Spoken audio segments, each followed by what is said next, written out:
बिहार के सिवान जिले के बढ़हरिया थाना क्षेत्र के इजमाली गांव में गोपालगंज से आए हनुमान भक्तों पर जिहादियों ने घात लगाकर जानलेवा हमला किया। भक्तों का आरोप है कि जिहादियों ने भगवा ध्वज और वस्त्र देखकर उन पर पथराव किया, उन्हें घेर कर बेरहमी से पीटा और भगवा ध्वज का अपमान किया। हमले में गोपालगंज के बदरजीमी गांव के नीतीश चौहान बुरी तरह से घायल हो गए। इसके साथ ही कई अन्य हनुमान भक्त भी इस हमले में घायल हुए हैं। बता दें कि 20 मार्च को गोपालगंज के बदरजीमी गांव में हनुमान जी की प्राण प्रतिष्ठा होने वाली थी मूर्ति की। इसे लेकर हिंदू भक्त सिवान के नवीगंज में चंदा जमा करने निकले थे, लेकिन रास्ते में जिहादियों ने स्थानीय लोगों को इकट्ठा कर भगवा ध्वज धारियों पर वो हमला वो कर दिया। और फिर हिंदू घायलों ने बताया कि भगवा ध्वज देखते ही जिहादियों ने हमला शुरू किया था।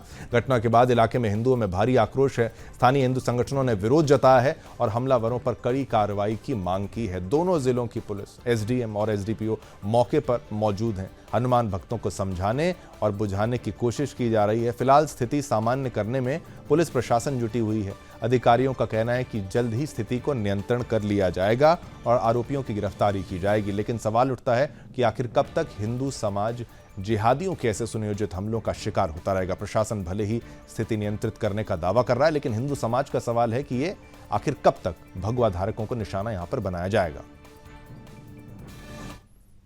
मस्जिद पड़ा, वहाँ मस्जिद से अचानक ये लोग निकल के और वार कर दिए। एक लड़का का सर फट गया, तलवार या कुदाल कैसे मार दिए, फट गया। ऊपर से लाठी डंडा चलने लगा, पत्थर चलने लगा।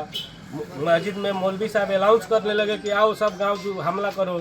पूरा लोग जुट गए, किसी तरह जान बचा के बाकी लोग भागे हैं।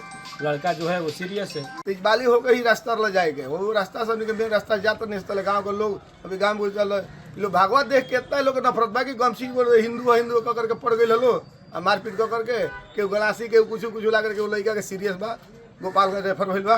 और बाद में मस्जिद में अनाउंस कर दो कि जल्दी आओ लो, जब बवाल मारपीट हो गई बा। पूरा लोग जुट के मेहरारू से मर्दाना लड़का सब भीड़ गए हमारे खातिर। इसी पर और जानकारी देने के लिए हमारे साथ हमारे ब्यूरो चीफ अंजनी पांडे हमारे साथ जुड़ चुके हैं। अंजनी जी, थोड़ा विस्तार से समझाइए पूरा मामला कहां से शुरू हुआ और अब किस स्थिति में है। जी शिवम, देखिए बता दूं कि जिस तरीके से गोपालगंज में यह सनातनियों पर हमला हुआ है, यह हमला कोई पहली बात नहीं है। इस तरह से कई जो जुलूस निकलते हैं, चाहे वह रामनवमी का जुलूस हो या फिर हनुमान का जुलूस हो या फिर ध्वजा का जुलूस जो निकाला जाता है, तो कई ऐसी घटनाएं हुई हैं पूरे प्रदेश में। यदि देखें तो कई बार इस तरह से घटनाएं हुई है जहां पर जो मुस्लिम बहुल इलाके हैं वहां से या मस्जिदों से यदि गुजरा है सनातनियों का काफिला, सनातनियों का कोई भी यात्रा यदि निकली है, कलश यात्रा हो, तो उस पर वह लगातार कभी बराबर वह हमले किए गए हैं। उसी तरह से कल जब जिस तरीके से गोपालगंज में 20 तारीख को भगवान हनुमान की मूर्ति की स्थापना की जानी है, उसको लेकर कलश यात्रा निकाली जानी है और लोग वह कई लोग एक साथ हनुमान भक्त वह गोपालगंज से सिवान की तरफ वो आ रहे थे। उसके बॉर्डर पर यानी उसकी सीमा पर यदि कहें तो वहां पर उन लोगों को जो रोक करके उनके साथ वह पत्थर बरसाए गए और उनके साथ मारपीट की गई, जिसमें एक युवक वह हालत गंभीर है और कई लोग वो घायल है, जिनका इलाज वह स्थानीय अस्पताल में किया जा रहा है। एक जिसकी स्थिति खराब है वो अभी भी गंभीर स्थिति में है। और इसको लेकर के देखें तो जो सनातनी है, सनातनियों में वो काफी आक्रोश है। और दोनों जगहों की बात करें, सिवान की बात करें या फिर गोपालगंज की बात करें, दोनों जिला में वह जो सनातनी है उनमें आक्रोश है। हालांकि पुलिस वह उस इलाके को पूरी तरह से देखें तो छावनी में तब्दील कर दिया गया है। पुलिस के बड़े अधिकारी वह भी वहां पर कैंप किए हैं और स्थिति को सामान्य बनाने की कोशिश वह करने में जुटे हुए, जिसके आधार पर अब स्थिति कुछ सामान्य होती दिख रही है।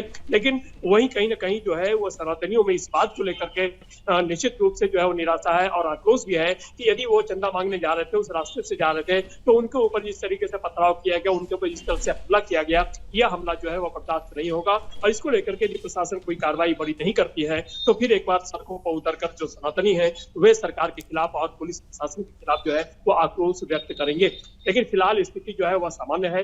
स्थिति सामान्य करने की कोशिश की जा रही है। इसको लेकर के पुलिस बल बड़ी संख्या में वहां पर तैनात कर दी गई है और जो वरीय अधिकारी है वह भी कैंप कर रहे हैं और स्थिति पर बराबर वह नजर बनाए रखे हैं। लेकिन 20 तारीख को जिस तरीके से प्राण प्रतिष्ठा का कार्यक्रम है, उसके पूर्व जो कलश यात्रा निकाली जाती है, उस कलश यात्रा की तैयारी भी लोग कर रहे हैं। लेकिन इस बात को लेकर के लोगों में आक्रोश जरूर है कि आखिरकार किस वजह से उन पर वो हमला किया गया और यदि वह मुस्लिम इलाके से वो लोग लोग जा रहे थे बगैर किसी तामझाम के, बगैर किसी नारेबाजी के वो जा रहे थे। बिल्कुल, और ये इलाकों वाली बात खत्म होनी चाहिए, क्या होता है इलाका, बिल्कुल ये मुसलमान इलाका, हिंदू इलाका, इस ये टर्मिनोलॉजी नहीं होनी चाहिए। भारत है, हिंदुस्तान है, यहाँ पर जो जहाँ से जाए अपने धर्म की जो पालन करने की हर किसी को आज़ादी है, अनुमति है, और हिंदुओं को अगर ना हो हिंदुस्तान में तो किसको।